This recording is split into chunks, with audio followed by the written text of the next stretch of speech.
Bonsoir, nous sommes lundi le 8 juillet. Je m'appelle Katarzyna Wierbol et bienvenue aux nouvelles à contre-courant. La ministre allemande de la Défense choisie pour la présidence de la Commission européenne. Après de longues négociations, les dirigeants de l'Union européenne ont choisi les candidats pour les postes clés de l'Union européenne. Ursula von der Leyen, ministre allemande de la Défense, a reçu la nomination pour présider la Commission européenne. C'est inquiétant de savoir que von der Leyen s'est prononcée en faveur des États-Unis d'Europe. Dans une entrevue de 2011, elle a déclaré sa préférence pour des États-Unis d'Europe, gérés sur le modèle de l'État suisse, de l'Allemagne ou des États-Unis. En 2016, elle a réaffirmé son soutien pour l'Union de l'Europe. Je n'imagine pas l'Europe de mes enfants ou de mes petits-enfants comme une union libre d'États pris au piège des intérêts nationaux. Von der Leyen a également exprimé son désir de voir les armées européennes réunies en une seule armée. L'histoire a déjà connu un politicien allemand dont son slogan était « Un peuple, un empire, un guide ». Il a également créé une armée unifiée sous la direction de l'Allemagne. Il s'appelait Adolf Hitler. Jarosław Kaczyński, président du parti politique polonais au pouvoir Droit et Justice, souhaite également la formation d'une armée européenne.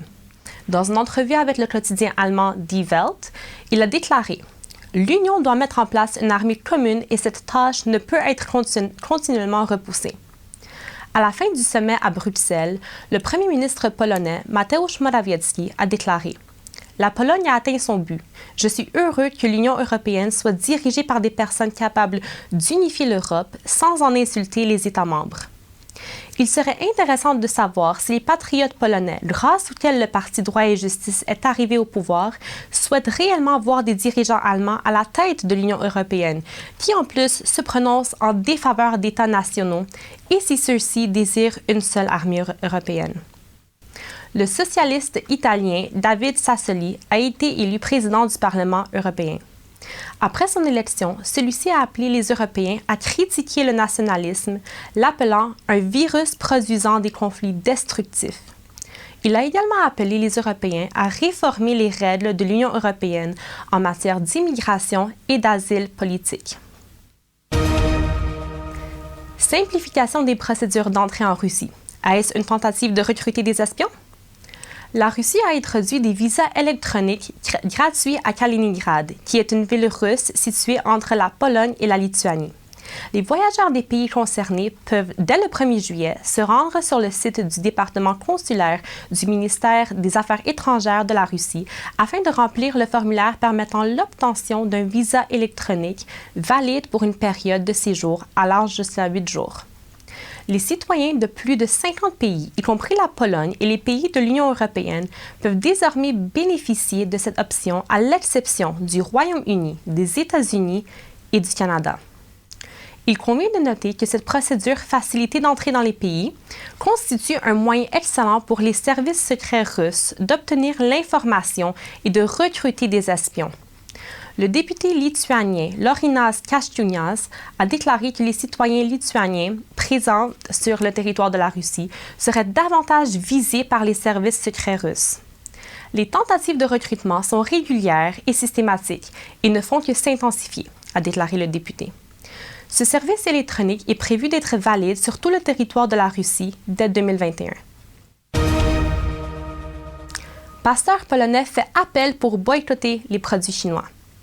Les objectifs de la campagne de hashtag Boycott Chinese Products sont d'une part d'encourager les gens à renoncer aux produits chinois et d'autre part à soutenir les manifestants de Hong Kong ainsi que tous ceux qui luttent contre le communisme en frappant l'économie chinoise.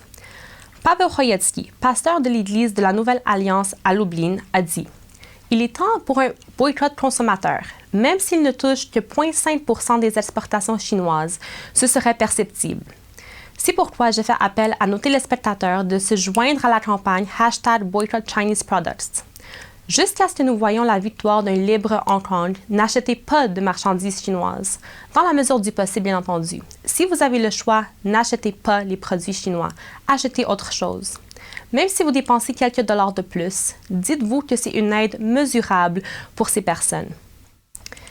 En effet, il s'est avéré que la campagne #FreeHongKong a été un énorme succès pour le Hong Kong et a suscité l'intérêt des médias du monde entier. Le pasteur Bob Kraft, qui habite à Hong Kong, a parlé de l'ampleur et de l'impact qu'a eu cette campagne lancée par la télévision à contre-courant. Le gouvernement polonais a en effet appuyé le rétablissement du droit de vote de la Russie au Conseil de l'Europe. À la suite du vote qui s'est déroulé la nuit du 24 au 25 juin, le Conseil de l'Europe a décidé de rétablir le droit de vote de la Russie à l'Assemblée parlementaire du Conseil de l'Europe, qui a été retiré suite à l'annexation de la Crimée en 2014. La semaine dernière, nous avions annoncé que la Pologne n'avait pas appuyé le retour de la Russie au Conseil de l'Europe. Cependant, cela s'est avéré être faux. Il est vrai que tous les députés polonais, à l'exception de Krzysztof Mieszkowski, ont voté contre le rétablissement du droit de vote de la Russie au Conseil de l'Europe. Cependant, ce vote était le résultat de la déclaration précédemment adoptée par le Comité des ministres du Conseil de l'Europe.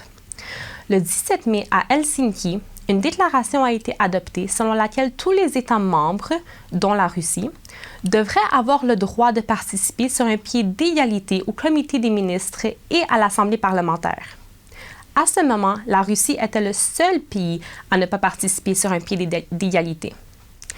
Onet.pl, l'un des plus grands portails Internet polonais, a révélé que la délégation polonaise, présidée par le ministre des Affaires étrangères Jacek Czaputowicz, avait soutenu cette déclaration scandaleuse du 17 mai à Helsinki, qui rétablissait le droit de vote de la Russie au Conseil de l'Europe.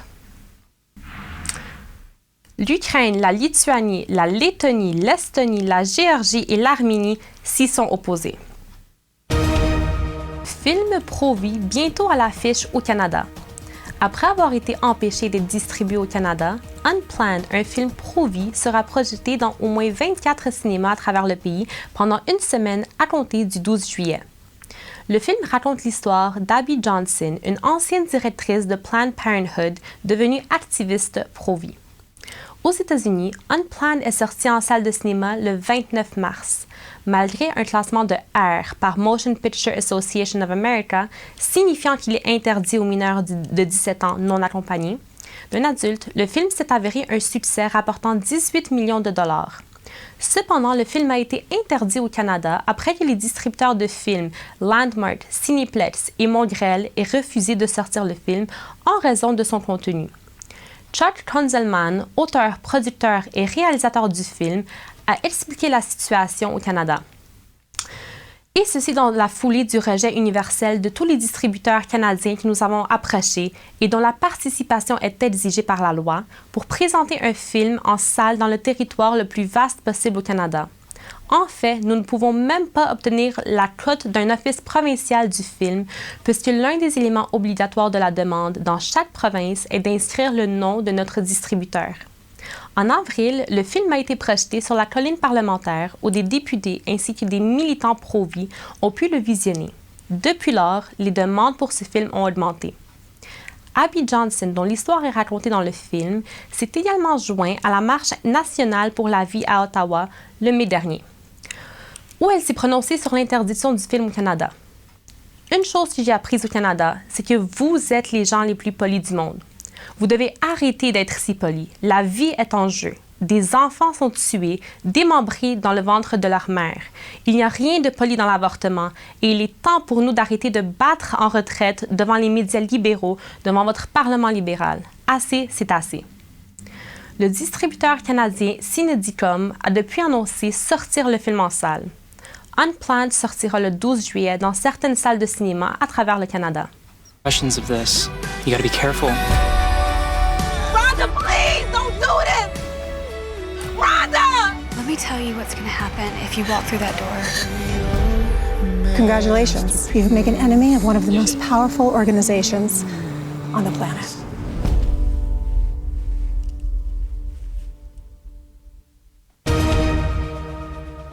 Et c'est tout pour aujourd'hui. Merci de votre attention.